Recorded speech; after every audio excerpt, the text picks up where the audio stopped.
ফার্স্টে মাধ্যমিকের রেজাল্ট বেরালো, আর বসের হুকুম যে ফার্স্ট হয়েছে তাকেই চাই, তাকে দিয়ে আজকে অ্যাডভার্টাইজমেন্ট করাতে হবে। ঠিকই বলেছো, মাইনে কম বেতন বেশি।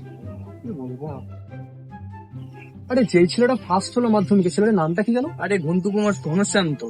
হ্যাঁ, কোথায় যে পাই। আরে ওই ছেলেটা না, দেখ দেখ দেখ। বাবা রে, মাধ্যমিকে ফার্স্ট হওয়ার পরও বসে বই পড়ছে, কি মেধাবী কি মেধাবী। এরাই বড় হয়ে চপ শিল্প খুলবে। ওই দেখ ওই দেখ। হ্যাঁ, তুমি খুলছে।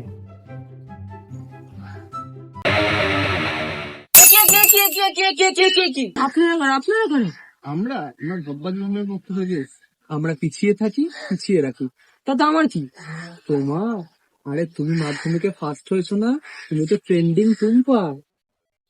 কি এই শোনো, আমাদের হচ্ছে চটি সাহিত্যিক, এই বইটার কথা তোমাকে বলতে হবে।